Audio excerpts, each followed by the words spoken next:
scholar, an academic, political activist, a naturalist, an advocate for women's rights, LGBTQ rights, and above all, I think, a storyteller. And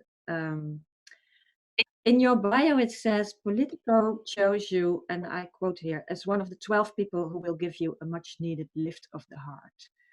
And I think we could all do with a lift of the heart right now. So I really hope you can deliver on that one. And speaking of which, how does this period of self-isolation affect your daily routine as a writer? Thank you so much. First of all, it's wonderful to join you, and our participants. I'm really looking forward to this conversation. On the one hand, it's wonderful that we can have such conversations about books and ideas across borders. But of course, there's no doubt these are incredibly scary times, strange times, and it's affecting all of us, East and West, everywhere. And sometimes I hear people saying, when is it going to be over? When are we going to go back to normal? I'm not sure I want to go back to normal, because was it really normal, the previous state of things? I think this is a crucial time when we need to question lots of things, our societies, our political structures, inequalities, and our lifestyles as well. So maybe this is a new beginning for us, hopefully to reconstruct a different world, hopefully a better world. But as like many people, all these changes, they're affecting me, my daily life, and also my mood. It's these are anxious times, and I think it's better to honestly accept that there's a lot of anxiety in the air.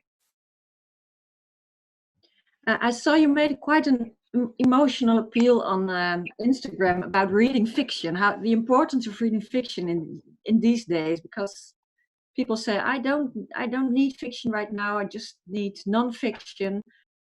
Can you tell me why we need to read fiction in these trying times? Indeed, and I think we need fiction more than ever before right now. I do sometimes hear people saying, with all the good intentions, they come and say, at literary festivals, or they send their opinion via social media. So I've heard this many times throughout my life. They say, I read important stuff. I read history, I read politics, I read philosophy. I don't want to offend anyone, but usually it's male readers who say these things. It always breaks my heart when people categorize knowledge in this way. And I find that very problematic because I'm someone who has learned a lot from interdisciplinary studies. I'm a big believer in the need for interdisciplinary conversations. I think it's very interesting for an author. I know nothing about neuroscience. When I read about neuroscience, I learn. I think it's much more interesting if a neuroscientist becomes interested in poetry, or if a poet becomes interested in film theory, or when a director reads political philosophy. You see what I mean? When we dare to go beyond our zones, that is when we are most challenged intellectually and spiritually as well. So I believe in those interdisciplinary conversations. But primarily, I think what I was trying to say is inside fiction, there is everything. The doors of fiction is open to so many disciplines at the same time. Whatever is the subject of life is the subject of fiction, which means inside a novel you can find history, you can find philosophy, psychology, social psychology, politics, and so much more. So I do not compartmentalize like this. But if I may add this, I think we need empathy, we need cognitive flexibility, just the ability to put ourselves in the shoes of another person and see the truth through their eyes. That kind of flexibility comes via fiction. So, in a nutshell, all I can say is I don't know a single person in this world who doesn't need emotional intelligence. I don't know a single person who doesn't need empathy. And I don't know a single person, whatever we do in life, whether we're dentists, engineers, students, teachers, I don't know a single person who doesn't need stories. So that's why we're going to talk about this wonderful novel right here. And you say we all need to try and put ourselves in other people's shoes, and you put us in the shoes, in the stiletto heels, I might say, of Laila, who, and I usually, if there were a crowd before us now, I would ask how many people in the audience have already read the novel, but we can't do that right now. So I just hope some people have read it, and I won't spoil anything by telling them that we find Laila dead in a rubbish, in a bin, and that's quite a brutal start of a story. Why did you think it was a good idea just to go straight in and say she's dead? This is her story. Yeah, thank you. It's just a very unusual beginning in the sense that it begins with an end.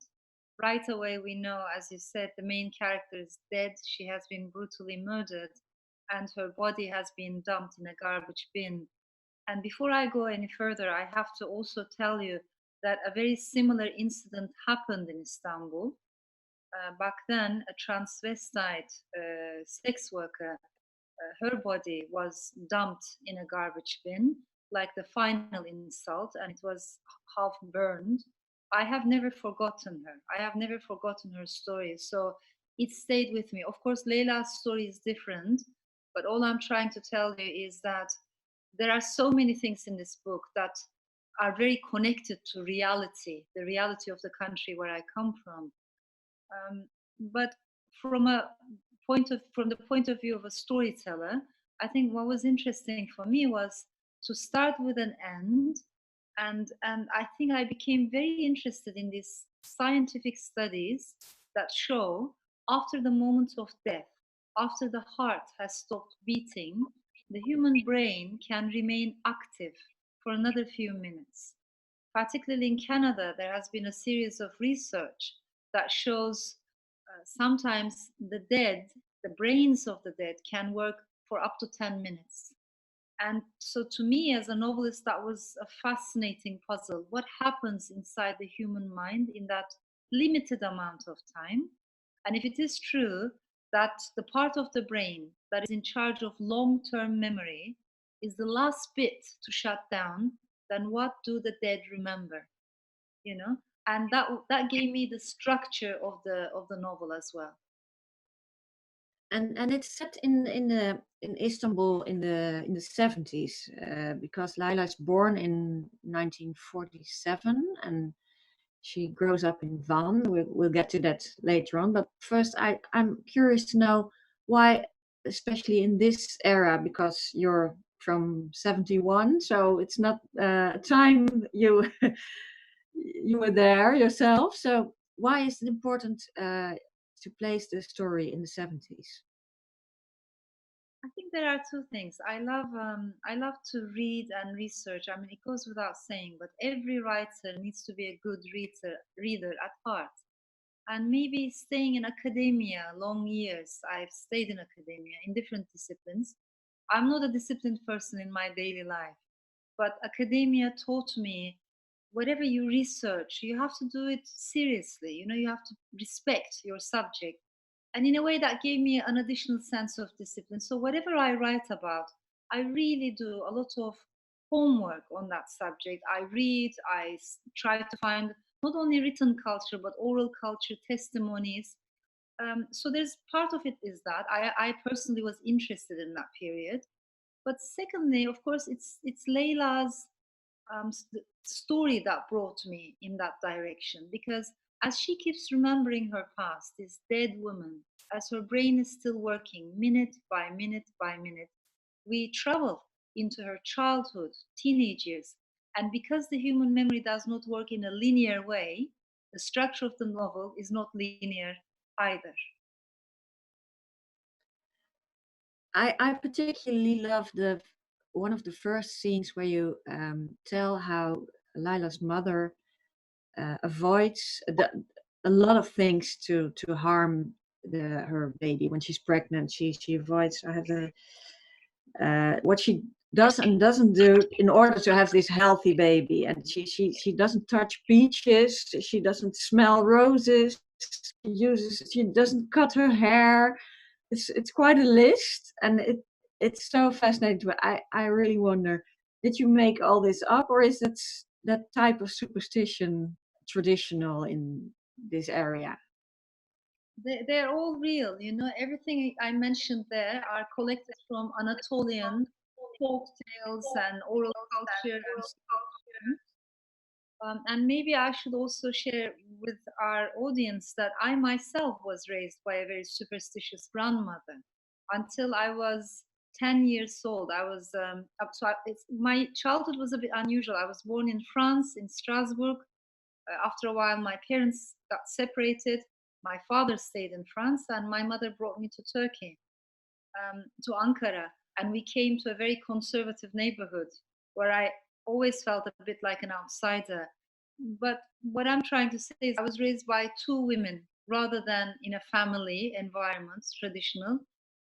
And these two women were very different. My mother is very modern, rational, more urban, secular, westernized. And grandma was pretty much the opposite, more Eastern, more spiritual, more superstitious, less educated, but incredibly wise woman who believed in women's independence, who wholeheartedly supported her own daughters' and granddaughters' education. So she left an impact on me, and through her, I was connected to this oral culture. As a writer, I've never looked down upon that world.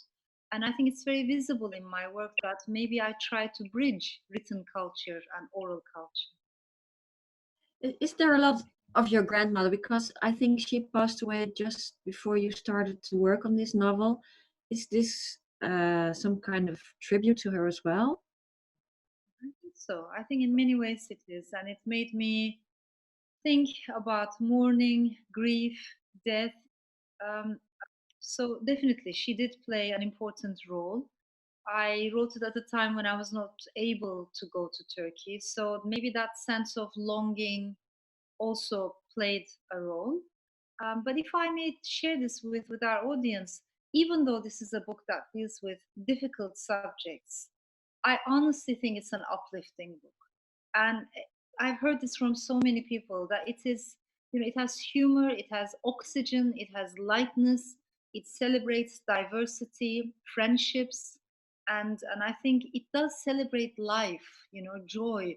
To me, that is very important because Istanbul is such a city in which you find sorrow and its opposite, you know, something that's very funny, exactly in the same moment, side by side, mixing, coexisting.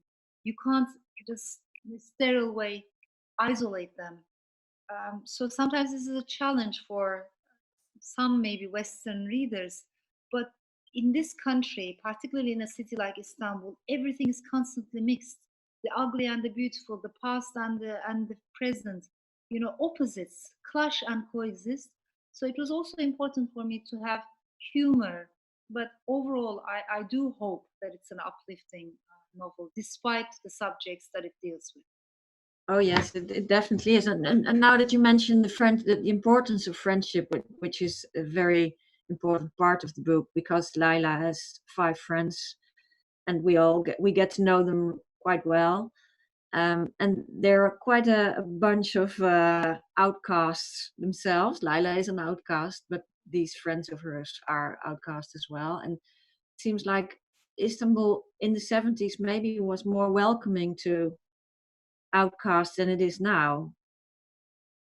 And that is the irony, isn't it? Because what Turkey shows us is that history does not necessarily always go forward. Time is not linear, progressive, which means that countries can go backwards.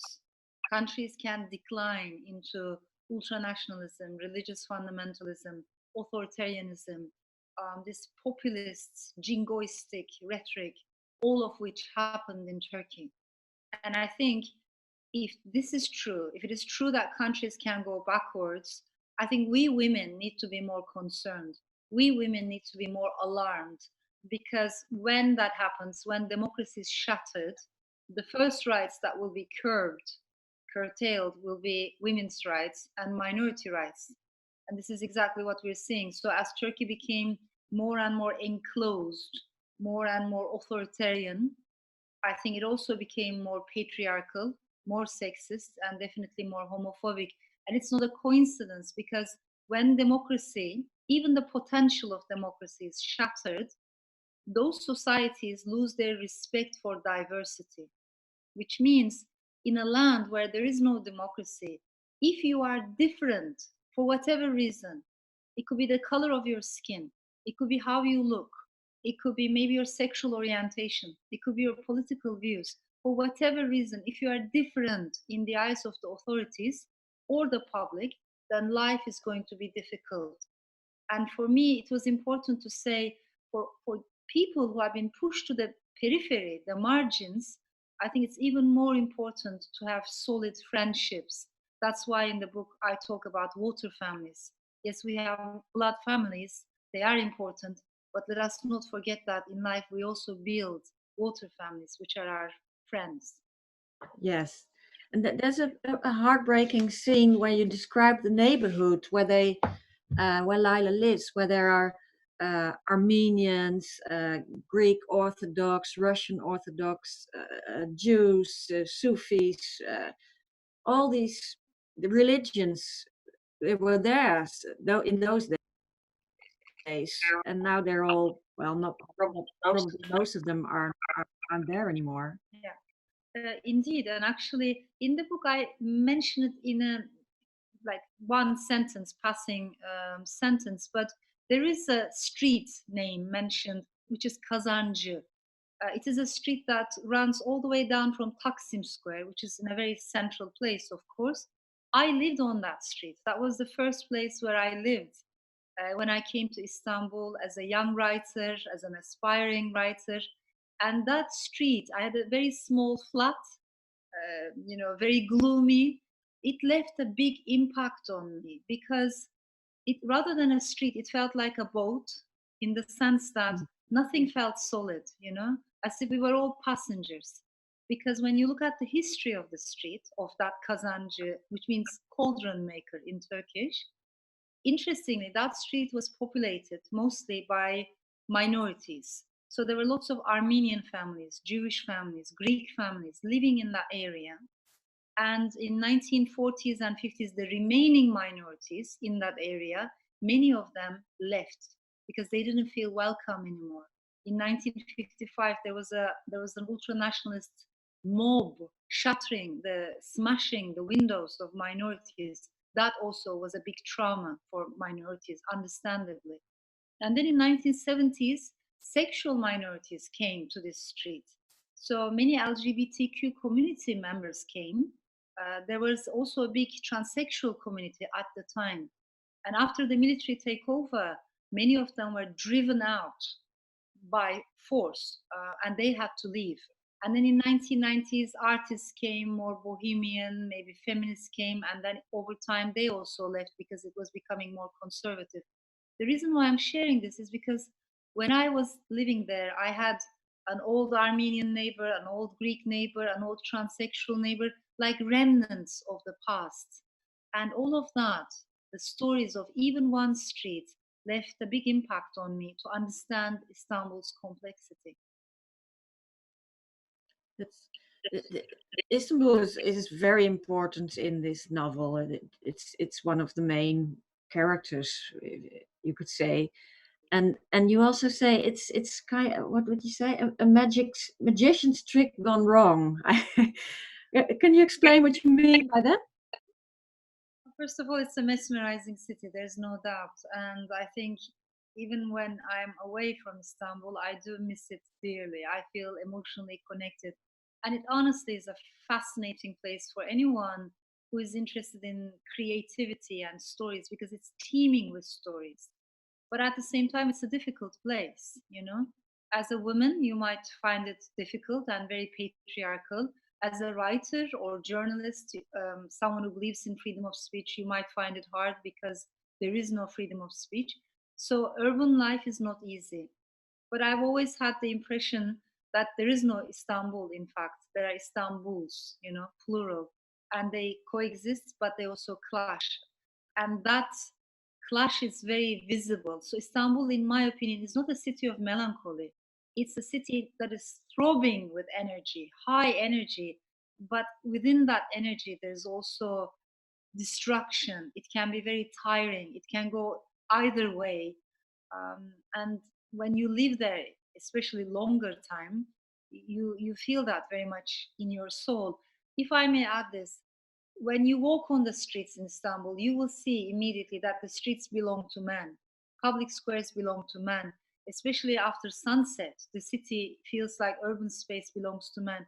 But I wanted to dedicate this book to the women of Istanbul, and I wanted to remind them that this is a she city.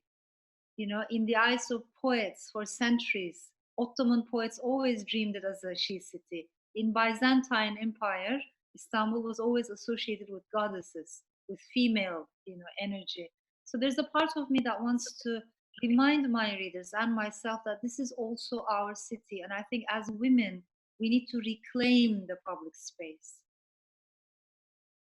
But that's for you personally, that's extremely difficult because you can't go back to Turkey right now, and you're banned really from your own mother country. So this is also a bit sounds a bit homesick for this wonderful and also ugly city because it's both. Really. Is it I can hear myself speaking, so I'm a bit distracted. Sorry. Um, your one of your previous novels, The Bastard of Istanbul, led to a trial for insulting Turkishness, which sounds ludicrous to me and to lots of people outside of Turkey, probably. And now you're charged with crimes of obscenity because you write about child abuse and sexual abuse in this novel. The police raided your publishing house in Istanbul. Did you ever imagine that this would happen with this novel? No, I did not expect them, to take copies of my books to a prosecutor so that he could investigate to see if there's a crime of obscenity. I did not imagine police officers coming to my Turkish publishing house, uh, which is very intimidating for, also the people who work there. So it's not easy, but I am aware as a writer that it's not it's a challenge to write about sexuality. It's a challenge to talk about sexuality and gender. We do realize that in countries where there is no democracy, it's difficult to talk about political issues, but maybe people do not realize that it can be equally challenging to write about gender violence, harassment, especially for women writers. And that is the era we're living in, because what they do is they pick sentences from let's say my novels, and then on social media, and that sentence can be about sexuality, and then they say, you see, she's such an indecent person, why don't you sue her or investigate her, and then they tag in the Ministry of Interior. So there's lots of bots and trolls and that kind of abuse as well on social media. These are very new things that writers from countries like Turkey or Russia or Brazil or Hungary even have to deal with.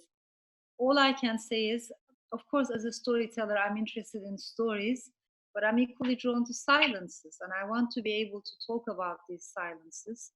And for me, as a woman, as a feminist, these are incredibly important issues.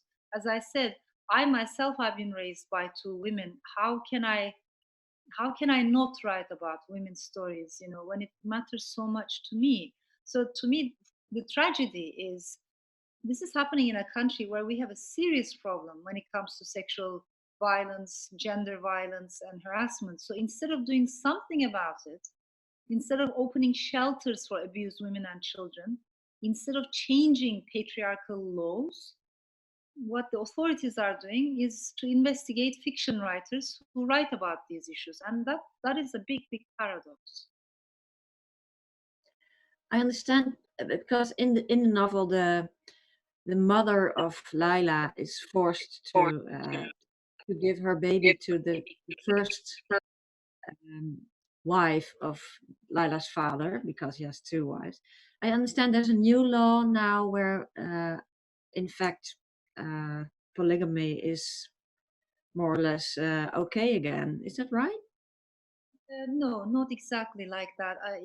If I may explain it, polygamy is illegal in Turkey, but that doesn't mean there's no practice, especially as you go to the countryside.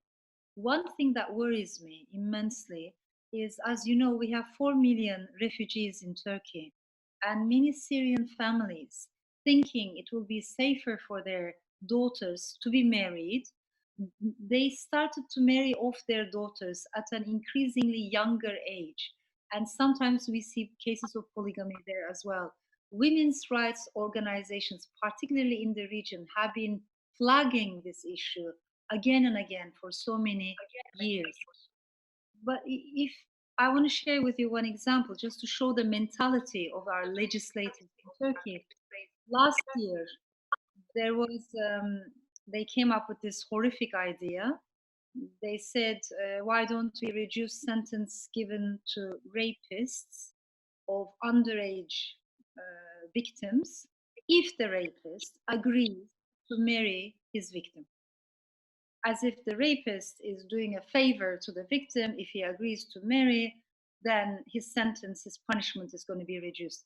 Now, this is a horrific thing. You know, it means they're punishing the victims to lifetime of rape, and in a way, not punishing the rapist at all. It also shows us the mentality, the patriarchal mentality, always prioritizes this abstract notion of honor at the expense of the happiness and well-being of women and girls. And we need to question this abstract notion of honor, almost tribal notion of honor. And to me, it's a horrific example, but it's one that hasn't disappeared. These are the kind of discussions we're having in Turkey. They might bring that bill again, and this kind of discussion is also taking place in Lebanon, in other parts of the Middle East. Many people across the region are familiar with, unfortunately, these attempts. How does it affect your outspoken feminism, your the readers? Do you have any male readers left?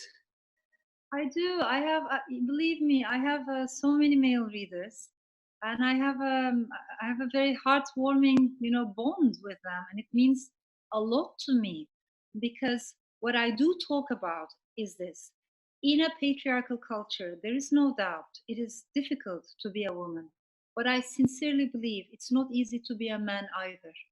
And as feminists, I think we need to talk about the pressure, particularly on male, young men who do not necessarily conform to the given description of masculinity. Their lives are not easy either. And let's be honest, sometimes the mothers or the women in those communities can also put pressure on those young men to behave in a much more manly way. So there's a lot of questioning we need to do together. I defend the kind of women's movement that goes hand in hand with LGBTQ rights movement, but also it goes hand in hand with men, and brings them on board, because we can only change patriarchy together. So I don't like to retreat into sameness, into zones of our own. Rather than that, I would love to work together. And that's why, for me, these conversations with male readers, they're incredibly important. And I also learn a lot from them. And your previous novels sold only in Turkey a staggering amount of, I think, 750,000 books. I assume your new novel will do as well as the previous one. And can you explain how they can prosecute you for things you write in the novels, but they don't ban the books themselves? You can easily buy them everywhere. Yeah, the book sales have been affected, actually, because like everything else, it has changed. It is becoming more and more difficult to publish books. The book stores have changed. The chains are different now, and if you question lots of things, sometimes your books are not visible. So I wish I could say we haven't been affected as writers at all, but we are, of course. But here's the thing, and I think this is the answer to your kind question. We have to separate the government from the people. And Yeah. we have to bear in mind that the people are much more diverse. They're more actually progressive and far ahead of their governments. So that's the weird thing about being a Turkish novelist, because while you're getting a lot of criticism, sometimes investigations, trials from the authorities or from the cultural elite or from the political elite, in the meantime, I really have a heartwarming relationship with my readers, and that to me means so much. Why? Because I know that it's the only reason why this is happening is word of mouth, which means if a reader enjoys a book in a country like Turkey, a book is not a personal item. You know, you don't individually own books. If you like a book, you pass it on. You give it to your aunt, and the aunt gives it to her neighbor, and the neighbor's son also reads it, by the way. So when people bring me their books for me to sign, I sometimes realize they have been underlined by different colored pens, because on average 5 to 6 people have read the same copy, and that means a lot. So, in other words, I think despite all the pressures and obstacles, if books continue to live in countries like Turkey, I sincerely believe and feel that we owe it to fiction readers who are incredibly honest. If they don't like a book, they won't like it. You know, you can't make them like a book. But if they do like a book, they really, really share the book and talk about the book. And that means a lot to me. So let's go back to Istanbul for a bit, because Istanbul used to have such a rich cosmopolitan history through the ages, really. And how much of that heritage is left? That's a very good question, because I think even though clearly Turkey in general, of course, and particularly Istanbul has this rich, fascinating history, it doesn't mean it has a strong memory. You know, that's the paradox: rich history, but poor memory. In other words, we are a society of collective amnesia. Our entire relationship with the past is full of ruptures, it's broken. People genuinely don't know much about their own history, including their own family stories. And that to me is fascinating, that kind of amnesia, that kind of void. When there is a big vacuum, that vacuum will always be filled with ultra nationalist or Islamist interpretations of the past, which say, you know, we were such a great empire, whatever we did was wonderful and mighty. So we don't have nuanced conversations about history. That is very difficult. But as a writer, I think I love to ask myself simple, fundamental questions. How would I feel had I been maybe, you know, a Jewish miller in 17th century Ottoman Empire? How would my life be like if I were born an Armenian silversmith in 19th century Istanbul? What would life be like if you were a concubine, you know, in a harem, or a janissary brought from the Balkans? The moment you start asking yourself seemingly small questions about human beings, then you realize history can be told from very different angles. And our history textbooks never does that. In our textbooks, there are no human beings. There's only sultans and shaykhul islams, people in power. But we need to bear in mind that uh, history, unfortunately, is told through the eyes of the powerful. But what would you feel like had you been born minority in that setting? In order not to lose our humanity, we should be able to ask that question to ourselves. You already stressed the importance of diversity for you, and also it's very eminent in this novel as well. And last week there was quite a large piece in one of our main newspapers about the LGBTQ community in Istanbul, because Istanbul used to have a quite a mild, well, quite a gay scene really, and how they team up now. Because there was an imam who had a really kind of a hate speech, starting the Ramadan with this hate speech about homosexuality.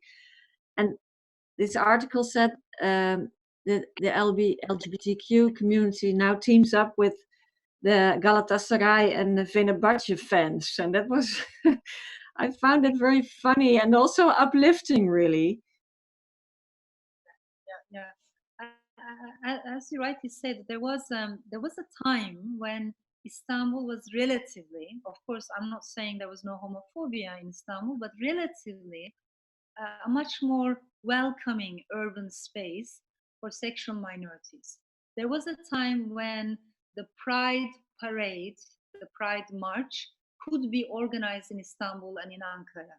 And also, perhaps not many people know this, but there were other sexual minorities from other countries, such as Lebanon or from across the Middle East, coming to Istanbul because it was relatively a bit freer and more egalitarian. We have lost that completely. It has gone backwards in that regard, definitely. And the incident that you're referring to is just completely unacceptable. Unfortunately, it's not just one imam, he is the head, the person who made that speech. He is the head, the most top, senior officer at the head of the religious affairs, Ministry of Religious Affairs.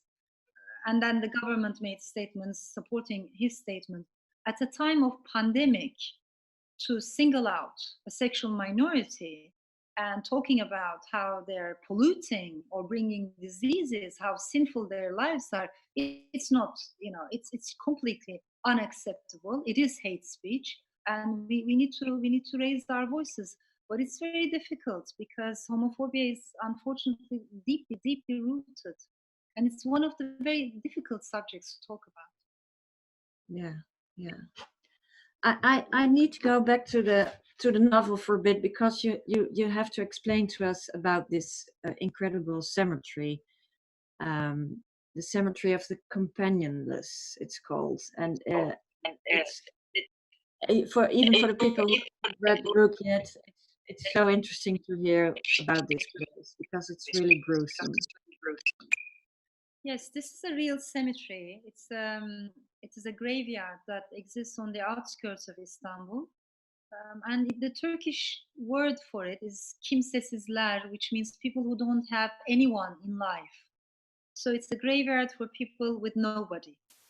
But in fact, when you go there, when you start researching, you realize it's not exactly that they didn't have nobody. I visited this place years ago, and I became very intrigued and sad by how abundant it looked, how forsaken. It's unlike any other cemetery in the sense that there are no tombstones, there are no names, surnames, flowers, visitors, marble graves. It's mostly numbers. Nowadays, there are some graves that have been made in a much more neat and tidy way. But particularly back then, it was just numbers, rows and rows upon numbers. What happens is these numbers are scribbled on wooden signs, wooden posts. So because of the rain or snow or the weather, the number disappears, everything disappears. You have no way of knowing properly who is buried there. So I started doing research over the years, collecting from local newspapers.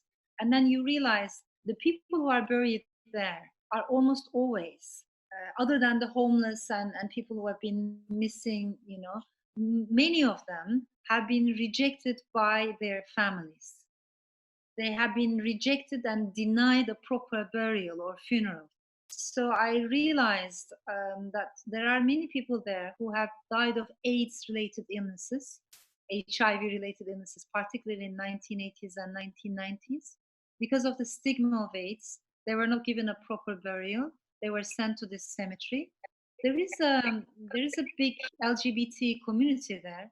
There are some sex workers there. There are abundant babies found on the streets. There are some suicides, and also there's a growing number of refugees. We always read in newspapers about refugees who have drowned as they were trying to come to Europe. Where are the bodies taken? They're taken to the cemetery. And in that regard, it's an incredibly sad place where an Afghan refugee or a Syrian refugee might be buried next to a Kurdish sex worker or might be buried next to an abandoned baby, and they're all there and they've all become numbers. And I think as a writer, my instinct was at least take one of those numbers and reverse the process. I wanted to rehumanize someone who had been dehumanized.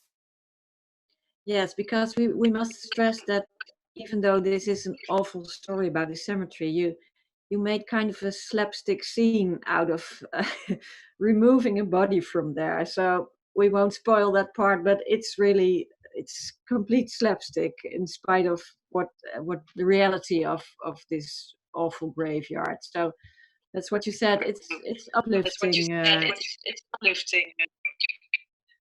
Thank you. And also, I think without giving too much away, I can add, because this is called Cemetery of the Companionless, in a way, it's very difficult for Leila's friends to accept her being sent to this cemetery because she was not companionless. Maybe her family rejected her, but she had a water family, she had friends. So, in that regard, that scene is very much connected to friendship in the end, I think. Yes, and that friendship Yes, is really so strong during the whole book, really, until the very end. So it's when you finish the book, you have some faith in humanity. At least I had, and I guess that must, yeah. Yeah. So I'm Also, if I may briefly add this, these people are not victims. They're not weak. I think they have resilience and power and laughter in their lives and love. So it was important for me to be able to say, yes, there is a lot of inequality and oppression, but it doesn't mean they are victims or they are weak. and I think you must have had really fun also writing the book. I did. There were moments when I had fun. There were days when I felt very down. It does affect us. I think as authors, it really affects our mood. I mean, I personally know this. With every book, I sense this. You go through tunnels of anxiety. Sometimes you question what you're doing. But what has helped me over the years is I love fiction. I really feel at home inside a novel, particularly the genre of the novel, because the canvas is so big. It really feels like a universe of its own. And the characters that I write about, they become my friends while I'm writing a story. Only when the book is over and I give it to my editor, only then I start to worry about what people are going to think. Are they going to, like the book, or are they going to say awful things about the book? But by then it's too late because the book is born. So all I'm trying to say is, when we're writing fiction, I think we should not think too much about the so-called real world and try to stay in that imaginary zone for as long as we can, as best as we can. That gives us a sense of freedom, and you need freedom in order to be able to write. And do you apply any self-censorship at all? No, I hope I do not. And it's a question that I ask myself. I take this question very seriously because I think today in Turkey, every writer, every poet, every journalist, academic, and every cartoonist actually knows that because of your art, because of your words, you might easily get into trouble. One night you might wake up the next morning and you might realize, well, you're being put on trial, or you might find your passport confiscated or exiled. So we are very much aware that words can put people in trouble in a country where there's no democracy, which means there's widespread self-censorship. And it's very difficult to talk about self-censorship because, first of all, it's more embarrassing, and how do you talk about the kind of censorship that comes from within? It's more difficult to unpack that. But I think over the years, because I asked myself this question so many times, especially after publishing The Bastard of Istanbul, my answer in that regard is, when I'm writing fiction, as I said, I stay inside the novel. If I were writing a nonfiction piece, shorter, I might be more, worried perhaps. That's the honest truth. But when you're writing fiction, there's so much freedom there as a writer. And I honestly think the novel is one of our last remaining democratic open spaces. And that is why maybe as novelists, we're a little bit bolder, a little bit freer when we're writing as compared to who we are in our daily lives. You wrote this book in English, which I think is amazing because it isn't your first language. But I read somewhere that there is no Turkish word for irony, which is crazy if you think about it, because how can you live without a word like that? But are there any Turkish words you miss in English? I feel very attached to both languages, actually, both Turkish and English, in different ways. My connection with the Turkish language is much more emotional. But I'm an emotional person myself, and sometimes you need a little bit of, cognitive distance. My connection with the English language is more intellectual, more cerebral. So maybe it does balance me in some ways. It's not easy for me because I'm an immigrant. English is not my mother tongue. I will always mispronounce words. This will always be an acquired language for me. And like many immigrants, I am very much aware of the gap between the mind and the tongue. When you're an immigrant trying to express yourself in another language, the mind always runs faster, the tongue tries to catch up, and you're always aware of the things you fail to say. We always want to be able to say more. So that absence can be frustrating when you're an outsider, but it can also be stimulating. I love languages in general. And that's the thing nationalists don't understand, because I was so bitterly criticized in Turkey when I started publishing in English first, because my earlier novels were published in Turkish first.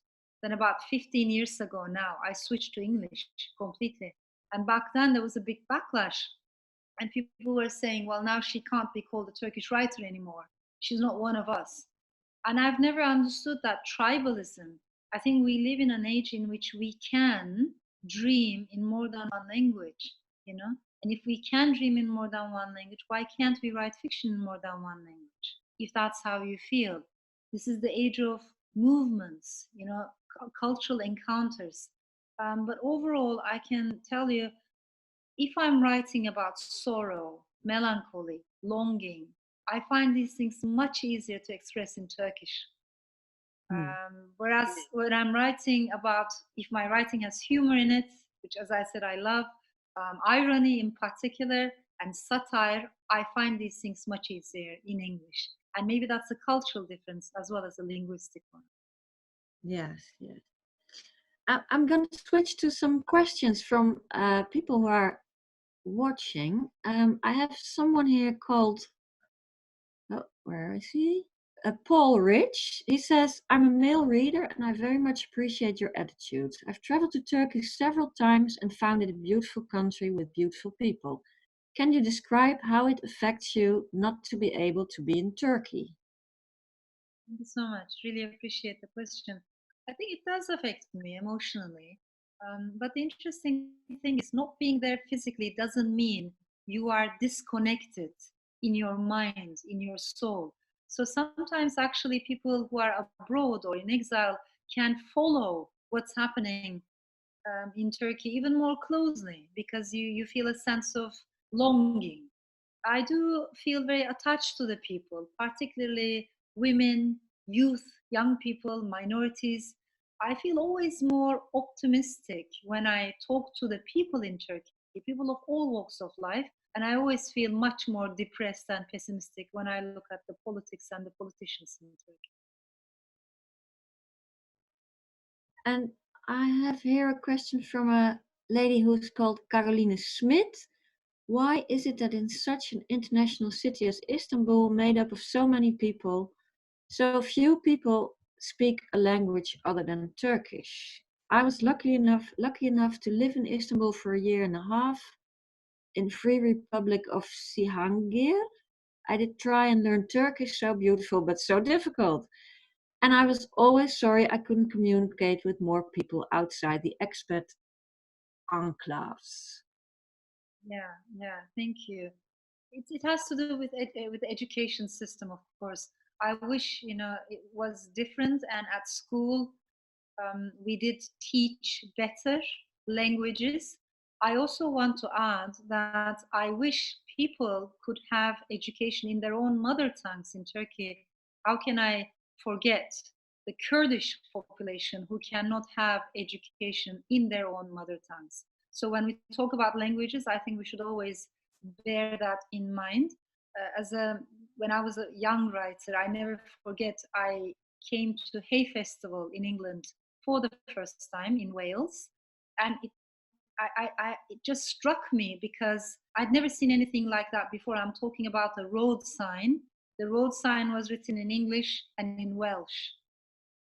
I've never seen a road sign in Turkey written in Turkish and Kurdish. Why not?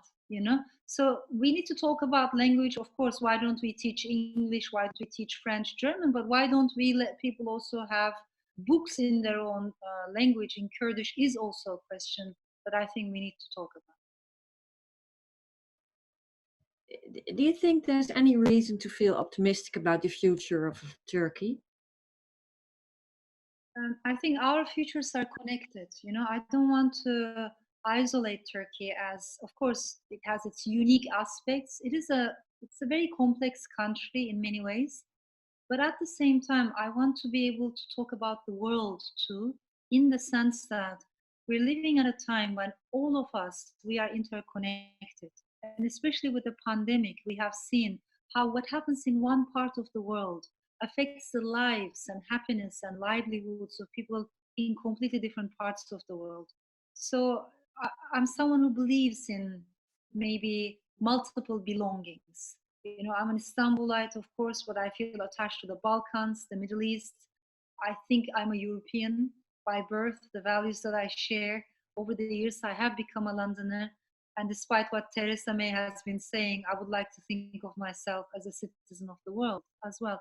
So the reason why I mention this is because I like to look at Turkey from this angle.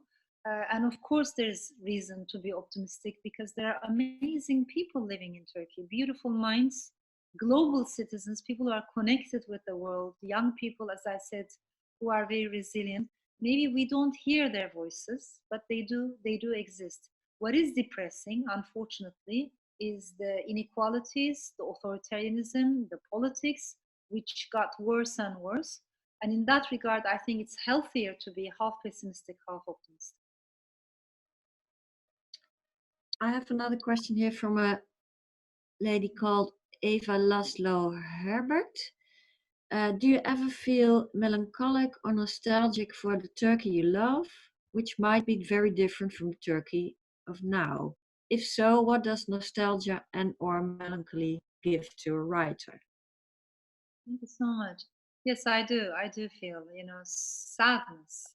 I feel sorrow and that sense of loss, because also it could have been very different. It could have been so much better and egalitarian and democratic. It didn't have to go this way, right? Backwards.